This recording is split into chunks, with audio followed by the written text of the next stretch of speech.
Hello everyone. Today we learn about female reproductive system.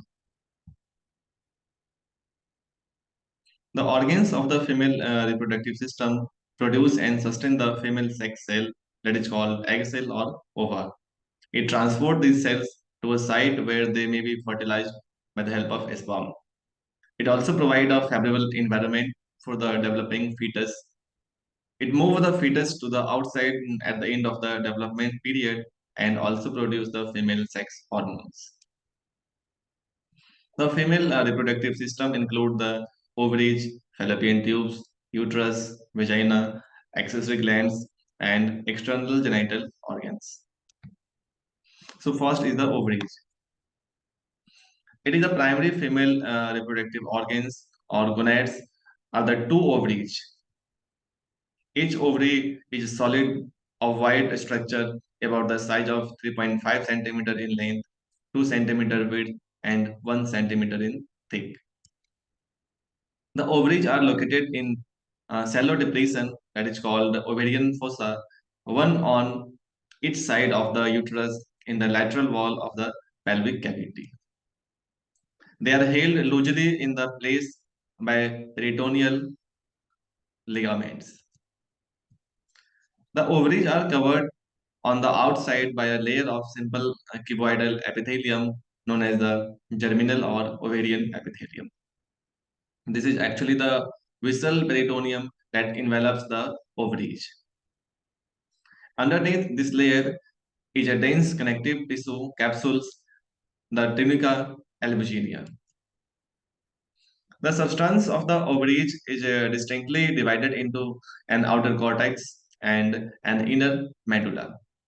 The cortex appears more dense and granular due to the presence of numerous ovarian follicles in the various stages of the development. Each of the follicles contains an oocyte that is a female germ cell. The medulla is a loose connective tissue with abundant blood vessels, lymphatic vessels, and nerve fibers. Next is the fallopian tube. The fallopian tube is also known as the oviduct. There are two uterine tubes or fallopian tubes. There is one tube associated with each ovary. The end of the tube near the ovary expands to form a funnel-shaped infundibulum, which is surrounded by the finger-like extensions known as the fimbriae. Because there is no direct connection between the infundibulum and ovary, the oocytes enters the peritoneal cavity before it enters the fallopian tube. Each fallopian tube is covered by the cilia that functions by carrying the ovum to the uterus. So what is the uterus? It is a muscular organ that receives the fertilized oocyte and provide an appropriate environment for the developing fetus. Before the first pregnancy, the uterus is about the size and shape of a pear with the narrow portion directed inferiorly. After childbirth, the uterus is usually larger than regresses after menopause. It is also known as the womb, that is inverted pear-shaped muscular organ of the female reproductive organ or system located between the bladder and rectum. It functions to nourish and house a fertilized egg until the fetus or offspring is ready to be delivered. The uterus has the four major regions: fundus, body, isthmus, and cervix. So, fundus is the broad, curved upper area in which the fallopian tubes connect to the uterus. The body is the main part of the uterus, start directly below the level of fallopian tubes and continue downward until the uterine walls and cavity begin to narrow. The isthmus is the lower narrow neck region and the lowest section is the cervix, which extends downward from the isthmus until it opens into the vagina. The uterus is 6 to 8 centimeter, that is 2.4 to 3.1 inches long.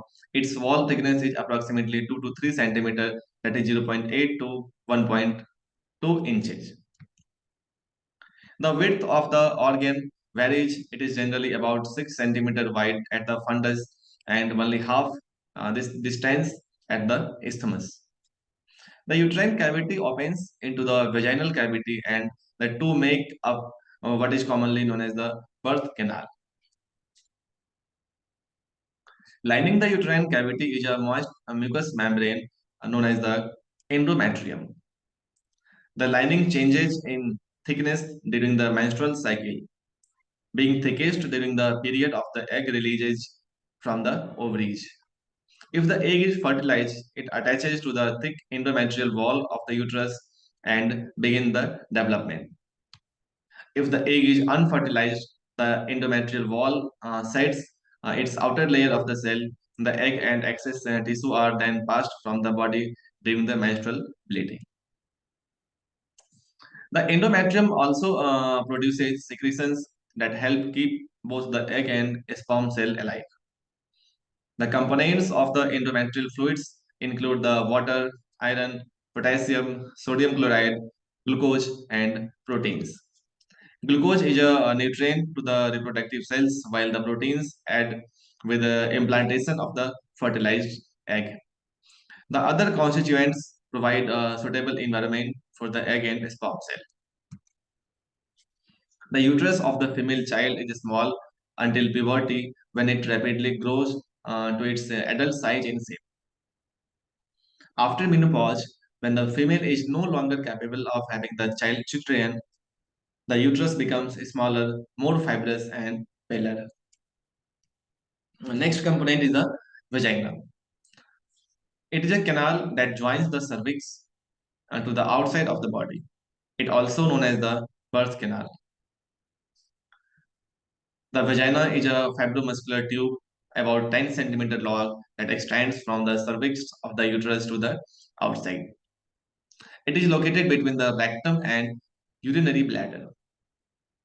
Because the vagina is tilted posteriorly as it ascends and the cervix is tilted anteriorly, the cervix projects into the vagina at nearly a right angle. The function of the vagina is for sexual intercourses and childbirth. During the sexual intercourses, the vagina acts as a reservoir for the semen to collect before the sperm ascending into the cervix to travel towards the uterus and fallopian tube. Also, the vagina acts as an outflow tract for the menses. Distal opening of the vagina is usually partially covered by the membrane called hymen.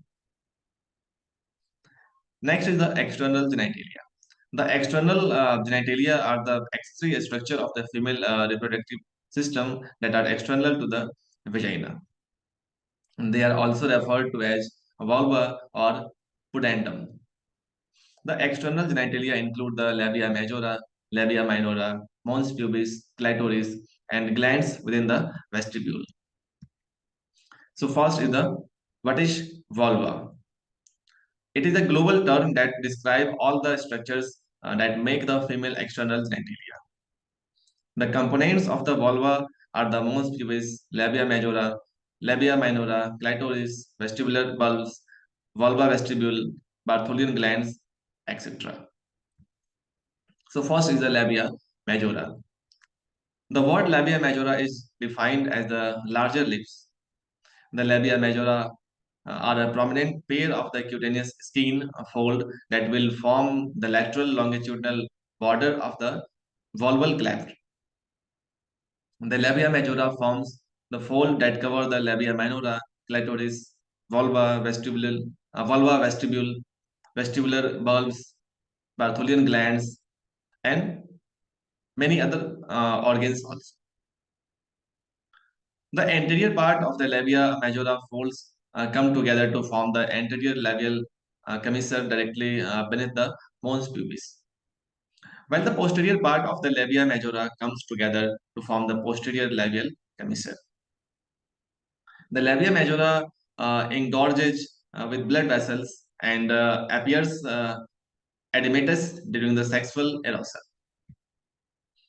Next is the labia minora. It is defined as the smaller lips. The labia minora are a pair of small cutaneous folds that begins at the clitoris and extends downward. The anterior fold of the labia minora encircle the clitoris, forming the clitoral hood and the frenulum of the clitoris. The labia minora descends obliquely and downward, forming the border of the vulva vestibule. Eventually, posterior ends of the labia minora terminate as they become linked together by a skin fold called the frenulum of the labia minora. The labia minora will encircle the vulva vestibule and terminating between the labia majora and the vulva vestibule. With sexual arousal, the labia minora will become engorged with the blood and appear edematous. Next is the mons pubis. The mons pubis is a tissue mound made up of fat located directly anterior to the pubic bone. This mound of tissue is prominent in the females and is usually covered in the pubic hair.